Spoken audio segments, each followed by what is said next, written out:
In our nation's 243-year history, there's never been a stronger push for mail-in ballots to determine a national election. Yeah. Are you considering at any point issuing an executive order addressing mail-in ballots? And why do you think some people are pushing it so hard? Well, there's never been a push like this for mail-in ballots. And if you look at the New York congressional race, which is a disaster, Carolyn, it's been a total disaster. They're 6 weeks into it now. They have no clue what's going on. And I mean, I think I can say right here and now, I think you have to rerun that race because it's a mess. Nobody knows what's happening with the ballots and the lost ballots and the fraudulent ballots, I guess. I think you probably have to take the Carolyn Maloney race and run it over again. How can you do this? And this is a small race with literally thousands of people, small thousands, and it's all messed up. You look at Paterson, New Jersey, it's all messed up. Almost every one of these, and these are small, easy to control. They should be able to do this easy. Now you're talking about like Nevada, where last 2 nights ago they went out and in the darkness of night without people, without having any meetings of the public, without having anything, they approved a ridiculous. You don't have to look at signatures. You don't have to approve anything. You can have double mailings. You can have all sorts of things. Nobody's ever seen anything like it. It's a disgrace. I mean, honestly, it's a disgrace. So it's a very good question. I mean, the mail-in ballots, if you look at just some of the small places, the small races, a congressional race in New York, it should be very easy. Normally that would have been announced at 7 o'clock and it would have been down to the wire and everybody would have loved it. If it was at all complex, it would have taken an extra 45 minutes or an hour. They would have announced it a little bit later. They have no clue. This was about 6 weeks ago, and they have no clue what's going on. They've lost ballots. There's fraudulent ballots. How are you going to do that for an entire nation? They're using COVID to try and get the mail-in ballots. Now, absentee ballots are great. Absentee ballots, they have to request them. They go through a process. They get them. But the universal mail-in ballots have turned out to be a disaster. And what Nevada has been doing, if you look over the last few days, you have to look at what they've done. You can have 2 ballots. You can harvest. It's harvesting. So you can take thousands of ballots, put them together, and just dump them down on somebody's desk after a certain period of time.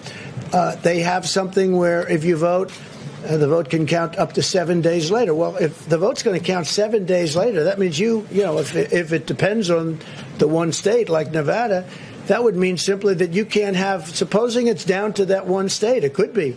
It's a great state. But supposing it's down to that one state, that means you have to wait 7 days. But they won't have it there. This is something that's so messed up. And by the way, I have to say, the post office for many, many years has been, run in a fashion that hasn't been great. Great workers and everything, but they have old equipment, very old equipment. And I don't think the post office is prepared for a thing like this. You have to ask the people at the post office. But how can the post office be expected to handle? They have regular mailing. And then now on top of that, they have the Internet where you have Amazon and these companies doing, all the buying. Instead of going to a department store, they go buy through mail. So you have massive numbers of purchases now going through the post office, purchases of items and gifts. And that's a tremendous strain on the post office. The post office loses a fortune. It has been for many, many years, for decades.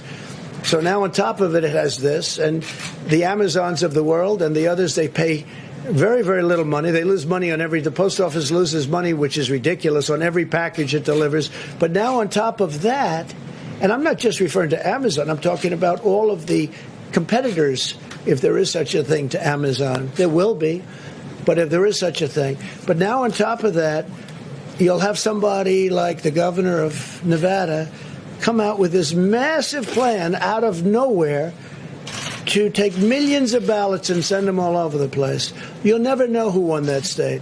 It'll get messed up just like New York and just like Paterson, New Jersey, and just like many other places. In West Virginia, they indicted a postman for doing something very bad. You know that? But there are many cases all over the country. If you look, you'll be able to find. There's a list of them all over the country, and that has to do with universal mail-in. Again, absentee is great. It works. Like in Florida, they'll do absentee. It really works.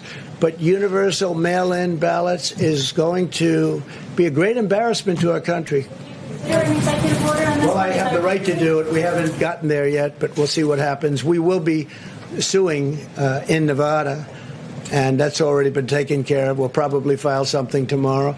So that we're clear about what just happened, Trump said that he, quote, has the right to issue an executive order against mail-in voting, trying to unilaterally disenfranchise millions of Americans from exercising their right to vote safely in the middle of a pandemic.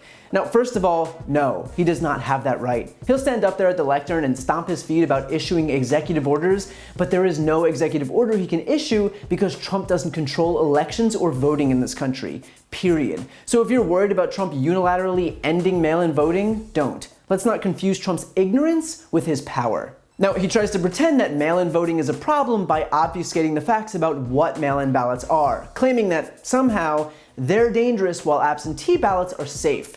Okay, right off the bat, there is no difference between absentee ballots and mail-in ballots. The difference is the name. Otherwise, both of them require you to be registered, both of them are sent through the mail, both require a signature, both require a sealed envelope. They are the same. Absentee ballots are mail-in ballots, and mail-in ballots are absentee ballots. Trump only draws the imaginary distinction to absolve himself because he voted absentee. Or put another way, he voted by mail. And it wasn't just him. Mike Pence and his wife, Bill Barr, Ronna McDaniel Romney, Kayleigh McEnany, Jared, Ivanka, Melania, Betsy DeVos, Larry Kudlow, Wilbur Ross, Brad Parscale, and countless others in this administration also voted by mail. It wasn't rigged or fraudulent when they all did it, and it's not rigged or fraudulent now. Just as an experiment, ask a Republican what specifically about mail-in ballots would lead to fraud. What do they think is going to happen? That people will take them out of mailboxes? Absentee ballots can also be taken out of mailboxes, so why are they okay? That you can fill multiple out? You can't. Election officials check. That anyone can sign? You can't. Election officials check that too. All of the excuses put forward by Trump and the GOP are just completely baseless conspiracy theories. There is not one source of actual proof to back up their claims. According to an analysis by MIT, over the last 20 years, there have been 143 cases of fraud using mailed ballots. That comes out to 8 cases of fraud per year. That comes out to an occurrence of 0.00006%.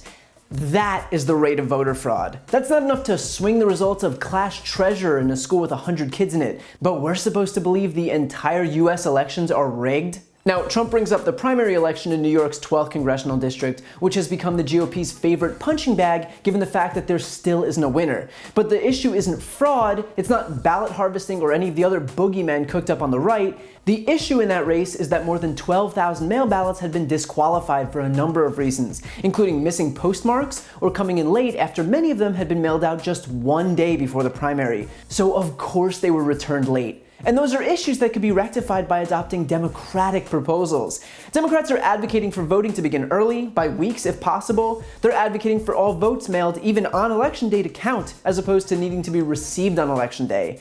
The race in New York isn't stalled because mail-in voting is bad, it's stalled because it's being plagued by the very issues that we know about and are trying to rectify. Only Republicans are fighting against those measures. In countless states, Republicans are going to court to fight against counting ballots postmarked on election day. They're fighting against paid postage. They're fighting against early voting. They're fighting against requirements to waive witness signatures. They're even fighting against voting by mail at all. But this is what the right does. They work as hard as they can to break something and then point to the fact that it's broken as evidence that it shouldn't exist, all the while disregarding the fact that it was them who broke it. So whether Trump is trying to issue illegal executive orders or calling for the election to be delayed, it's nothing but desperate authoritarian fever dreaming by a guy who's watching his poll numbers plummet. And him parading himself as a dictator is only making those numbers sink even lower. And don't forget to listen to my podcast, No Lie with Brian Tyler Cohen, where I'll take a deep dive into the biggest issues of the week and interview major players in the world of politics, like Adam Schiff, Nancy Pelosi, Beto O'Rourke, Eric Swalwell, Katie Porter, and many more. Again, that's No Lie with Brian Tyler Cohen, available anywhere you listen to podcasts.